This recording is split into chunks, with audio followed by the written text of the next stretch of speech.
Hello friend, আমি আর কে garden থেকে তোমাদের সুমন বলছি। বন্ধুরা, আমাদের এই নীলকণ্ঠ গাছগুলো শীতকালে কিন্তু শীত ঘুমে থাকার কারণে গাছগুলো সেমন গ্রোনেস হয়নি, গাছ থেকে কিন্তু আমরা ফুল পাইনি। তাই আমাদের যেহেতু এখন মার্চের শেষ অর্থাৎ এপ্রিল মাসের প্রথমের দিকে আমরা এই নীলকণ্ঠ গাছে বিশেষ কিছু যদি পরিচর্যা করতে পারি, তাহলে কিন্তু গাছ যেরকম বুশি হয়ে উঠবে অর্থাৎ ঝাঁকড়া হয়ে উঠবে, সেরকম কিন্তু প্রত্যেকটা গাছে আমরা কিন্তু অসংখ্য পরিমাণে ফুল আমরা কিন্তু পাবো। দেখো, এখন এই গাছে 2-4-5টা করে ফুল আছে। এই ফুল কিন্তু বর্ষার সময় বা এই যে প্রচণ্ড যে গরম পড়ছে এই সময় কিন্তু নীলকণ্ঠ গাছ কিন্তু প্রচুর পরিমাণে ফুল দেয়, আর এই ফুল কিন্তু আমরা প্রচুর পরিমাণে পাবো যদি আমরা এখন বিশেষ কিছু পরিচর্যা করতে পারি। তো আজকে তোমাদের এই ভিডিওতে দেখাবো যে বেসিক কিছু পরিচর্যা তোমরা যদি এই নীলকণ্ঠ গাছে এখন করতে পারো এবং একটা সেরা খাবার যদি তোমরা নীলকণ্ঠ গাছে এখন দিতে পারো, তাহলে গাছ যেরকম বৃদ্ধি পাবে, গাছ যেরকম ঝাঁকড়া হয়ে উঠবে, সেরকম কিন্তু প্রত্যেকটা গাছে এই গরমে তোমরা কিন্তু কন্টিনিউয়াস ফুলে পুরো ভরে থাকবে। বন্ধু, চলো আমরা দেখিনি কি বেসিক পরিচর্যা এই সময় আমরা করলে আমাদের এই নীলকণ্ঠ গাছ থেকে আমরা প্রচুর পরিমাণে ফুল আমরা এই গরমে এবং বর্ষাকালের সিজনে পাবো। বন্ধুরা, নীলকণ্ঠ গাছের প্রথম পরিচর্যা হিসাবে বলবো যে এই গাছকে দ্রুত বৃদ্ধি করবার জন্য এবং এই গাছকে সুস্থ এবং ভালো রাখবার জন্য আমাদের প্রত্যেক 7 দিন বা 15 দিন অন্তর অন্তর আমাদের এই টবের মাটিকে একটা কোনো কিছু নিড়ানির মাধ্যম দিয়ে আমরা এইভাবে কিন্তু খুশে দেবো। এটা যদি আমরা করতে পারি প্রত্যেক 7 দিন বা 15 দিন অন্তর অন্তর, তাহলে কি হবে, মাটিতে অক্সিজেন চলাচল ভালো করবে এবং অক্সিজেন যত মাটিতে ভালো ঢুকবে ততই কিন্তু গাছের রুট ভালো হবে এবং গাছের রুট যত ভালো হবে তত কিন্তু গাছ বৃদ্ধি পাবে এবং গাছ কিন্তু সুস্থ এবং ভালো থাকবে। তাই এই প্রথম টিপস তোমাদের যেটা বললাম, এটা কিন্তু তোমরা অবশ্যই প্রত্যেক সপ্তাহে বা 15 দিন অন্তর অন্তর এরকম তোমরা টবের মাটিগুলোকে হালকা খুশে দেবে। এতে আর একটা উপকার হয় কি, টবের মাটিতে যে সমস্ত আগাছা জন্মায় সেই সমস্ত আগাছা কিন্তু তোমাদের থাকবে না। অর্থাৎ টবের মাটিতে আমরা যে সমস্ত খাবার দিই সেই সমস্ত খাবার কিন্তু অন্য গাছ কিন্তু সংগ্রহ করতে পারবে না। এর ফলে গাছের বৃদ্ধি দ্রুত হবে এবং গাছে অক্সিজেন চলাচল করলে গাছ কিন্তু সুস্থ এবং ভালো থাকবে এবং রুট কিন্তু ভালো বৃদ্ধি পাবে। বন্ধুরা, এইটাই হচ্ছে আমার প্রথম টিপস। বন্ধুরা, নীলকণ্ঠ গাছের দ্বিতীয় টিপস হিসাবে তোমাদেরকে বলবো, আমরা যখনই দেখব গাছে এরকম কোনো শুকনো যদি ডাল থাকে, আমরা কিন্তু এই ডালকে কিন্তু রিমুভ করে দেবো। আমাদের কিন্তু অনেক সময় নেগলিজেন্সির অভাবের জন্য আমরা এই সমস্ত ডালকে রিমুভ না করাতে কি হয় যে একটা ডাল থেকে আর একটা ডাল কিন্তু ডাইব্যাক প্রবলেম শুরু হতে থাকে। কারণ এগুলো ফাঙ্গাল অ্যাটাকের কারণে অর্থাৎ ব্যাকটেরিয়ার প্রবলেমের কারণে এই সমস্ত ডালগুলো কিন্তু শুকাতে থাকে, এর ফলে এর ছোঁয়াতে আর একটা ডাল কিন্তু শুকাতে থাকে। তাই এই সমস্ত শুকনো মরা ডালকে গাছে রাখবে না, সঙ্গে সঙ্গে কিন্তু তোমরা রিমুভ করে দেবে। যে গাছের ডাল দেখবে শুকিয়ে আছে, সঙ্গে সঙ্গে সেখান থেকে সেই সমস্ত গাছের ডালগুলোকে রিমুভ করে দেবে। এটা যদি তোমরা করতে পারো তাহলে কিন্তু গাছের ডাইব্যাক প্রবলেম হবে না, গাছের অন্য ডালগুলো শুকাবে না, গাছ কিন্তু সুস্থ এবং ভালো থাকবে। বন্ধুরা, এইটাই হচ্ছে আমার পরিচর্যার দ্বিতীয় টিপস।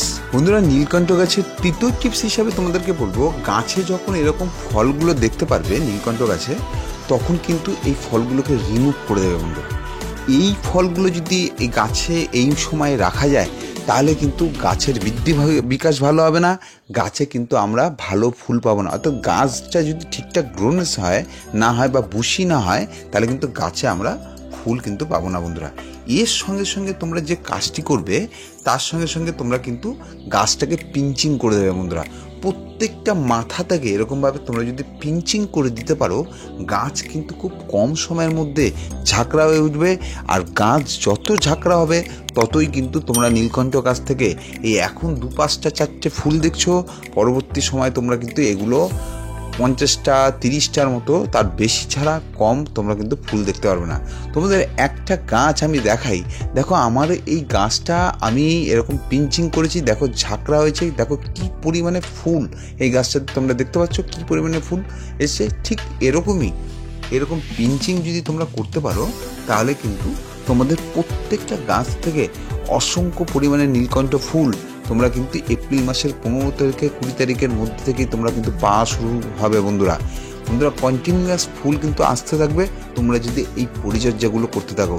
আমার এই পরিচর্যার তৃতীয় টিপস হচ্ছে এটাই বন্ধুরা। নীলকণ্ঠ গাছের চতুর্থ টিপস হিসাবে তোমাদেরকে যেটা বলবো যে এই সময় গাছকে আমরা কিন্তু একটা বিশেষ ম্যাজিক খাবার গাছে প্রয়োগ করব, যে খাবার গাছে প্রয়োগ করলে গাছ যেরকম দ্রুত ঝাঁকড়া হয়ে উঠবে এবং প্রত্যেকটা ব্রাঞ্চ থেকে আমরা কিন্তু অসংখ্য পরিমাণে এই এপ্রিলের 15 তারিখের পর থেকে কন্টিনিউয়াস কিন্তু ফুল পেতে থাকবো।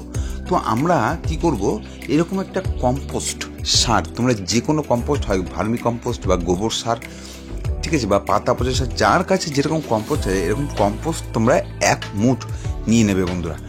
1 মুঠ তোমরা কম্পোস্ট নিয়ে নেবার পর এর সঙ্গে তোমরা কি করবে, এর সঙ্গে আমরা এরকম সর্ষের খোলের ডাস্ট করে আমরা এই সর্ষের খোলের গুঁড়োকে আমরা কিন্তু হাফ চামচ, বেশি নয়, জাস্ট হাফ চামচ, এরকম চামচের হাফ চামচ তোমরা নিয়ে এই সাইড থেকে তোমরা মাটির টবের সাইড থেকে এরকমভাবে দিয়ে দেবে বন্ধুরা। এরপরে তোমরা যে খাবারটি নেবে বন্ধুরা সেটা হচ্ছে এনপিকে 10-26-26। এই এনপিকে 10-26-26 যেমন শিকড়ের গ্রোথনেস বাড়বে তেমনি কিন্তু ফুল আনতে প্রচুর সাহায্য করে এই এনপিকে 10-26-26। কী পরিমাণে গাছে ফুল হতে পারে তোমরা কিন্তু দেখে নেবে। তোমাদের আমি ওই গাছটা দেখিয়েছি, একদম সেম খাবার দিয়েছি, ওই গাছে ওরকম ফুল পেয়েছি, তোমরা ঠিক সেম খাবার আমি কিন্তু এই সেম খাবার এই নীলকণ্ঠ গাছগুলোতেও দেবো বন্ধুরা। এই গাছে যদি এই নীলকণ্ঠ গাছে এই খাবার তোমরা দিতে পারো তাহলে কিন্তু ফুল তোমরা অসংখ্য ফুল তোমরা দেখতে পারবে। কি করবে, এরকম এনপিকে 10-26-26 ঠিক এরকম সাইড বরাবর তোমরা দিয়ে দেবে। এরপরে যে খাবারটা দেবে সেটা হচ্ছে ম্যাগনেসিয়াম সালফেট বন্ধুরা। এরকম হাফ চামচ নিয়ে নেবে ম্যাগনেসিয়াম সালফেট। এই ম্যাগনেসিয়াম সালফেট তোমরা এই টবের মাটির চারদিক থেকে এইভাবে দিয়ে দেবে। এই দেখো প্রত্যেকটা খাবার এইভাবে দেওয়ার পর তোমরা কি করবে, খাবারটাকে ভালো করে মিক্স করে দেবে মাটির সঙ্গে। মিক্স করবার পর তোমরা হালকা এর উপর থেকে জল দিয়ে দেবে এবং গাছটাকে সম্পূর্ণ সূর্যের আলোতে তোমরা কিন্তু রেখে দেবে। যত সূর্যের আলোতে রাখবে ততই কিন্তু তোমাদের গাছের বৃদ্ধি বিকাশ বাড়বে, গাছে কিন্তু ততই পরিমাণে তোমরা কিন্তু ফুল পাবে। আজকের এই চতুর্থ পরিচর্যা অর্থাৎ শেষ পরিচর্যা তোমাদেরকে দেখালাম কিভাবে তোমরা খাবার প্রয়োগ করবে। আর এই খাবার যদি তোমরা প্রয়োগ করতে পারো বন্ধুরা, আমি কথা দিলাম গাছে ফুল কি পরিমাণে আসবে তোমরা নিজেরাই দেখতে পারবে।